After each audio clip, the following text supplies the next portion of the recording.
Now that the forging is done, I've started by grinding this down and inspecting for any bad welds that might have made their way in.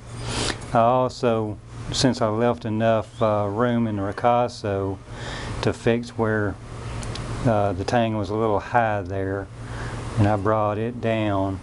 The next step, we're going to grind the blade.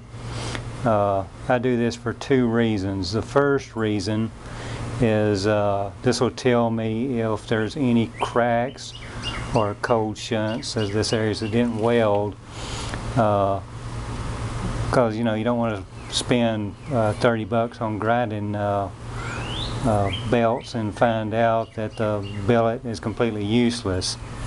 The other reason is if there's any pits or places where you shoved fire scale down into the steel, this could cause stress risers, which will crack when you quench them. So we're going to start our grinding now.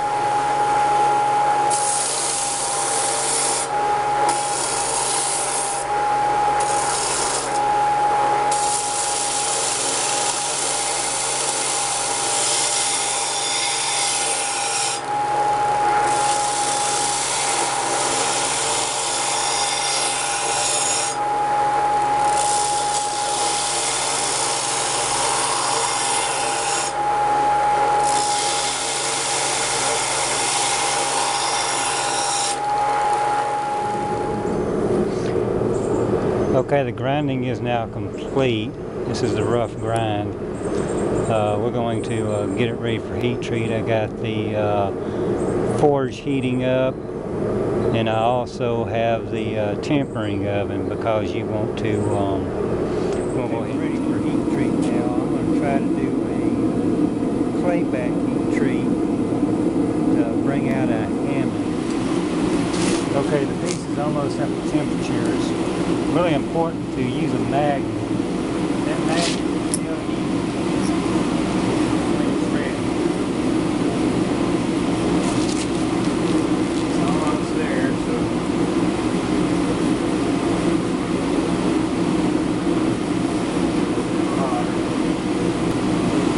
point first. That's the flame up there.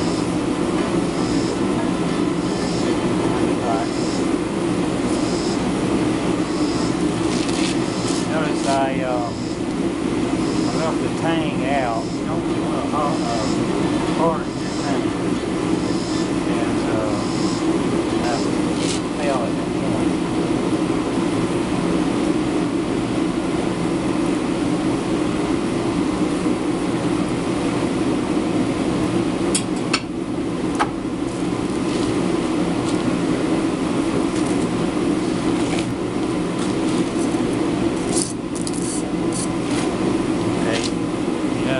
That stuff I used to cover it with, they mostly come off in the quench. It looks like we might have got a good ham in there. Only the grinding and the edge will tell. After a second etch, it does appear that I was able to coax a little something out of the steel. I got the tang trimmed up. I got a gauge forged up from cable. It'll slide on like that. And now we're going to silver braze a 5/16 bolt on the back side. This is what's going to screw the handle together. And let's do that procedure next.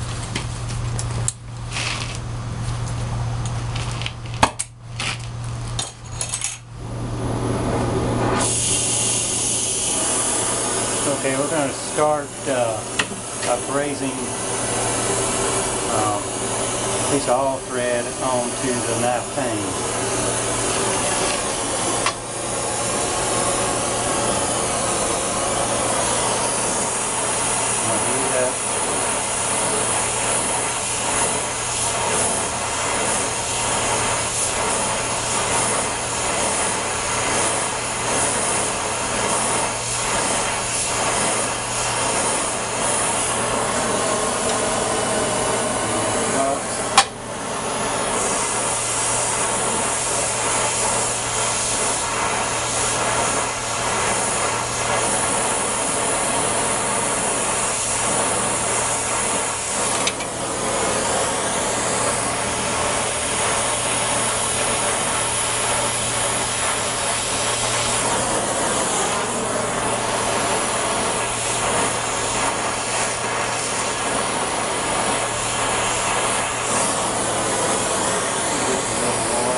you're wondering,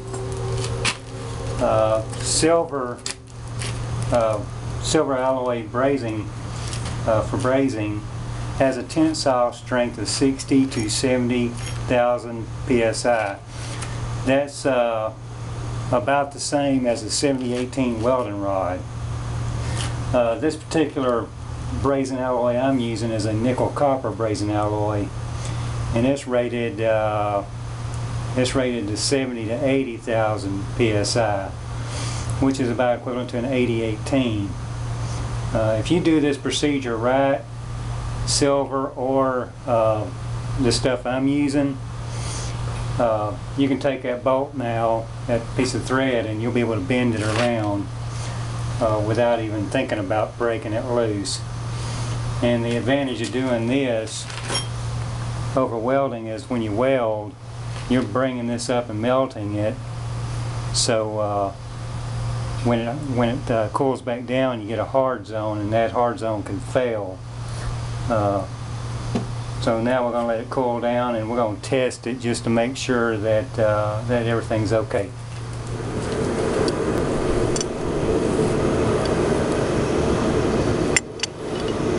All right, we've got the threaded section brazed onto the tang, and you notice the reason why I use those steps is because the threads are bigger than the thickness of the tang. I think that gives it more strength. Next step is choosing the wood you're going to use for your handle, or whether it's wood or natural materials or synthetics. I'm going to use this ash burl. We're going to cut it off, drill through, and slot it to fit the handle, and then build a pommel cap.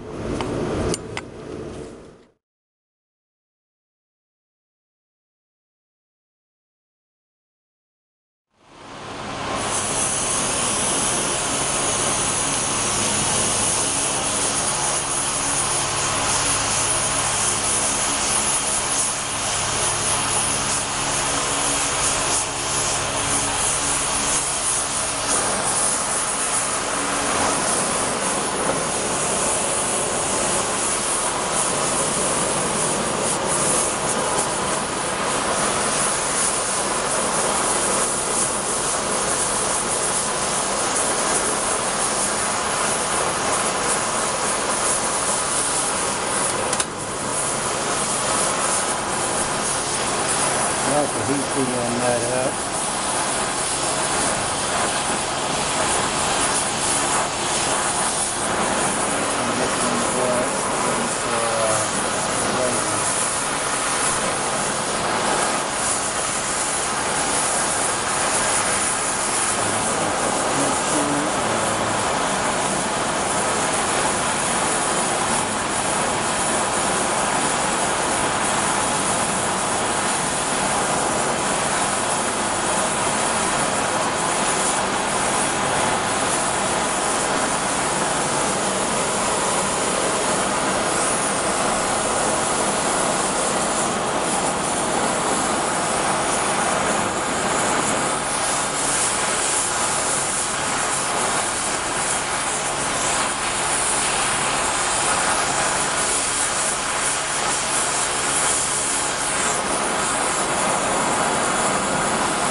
Okay, the braze is now complete. Let it cool down and give it a little test, make sure it's cooked properly, and then we're ready for the next step.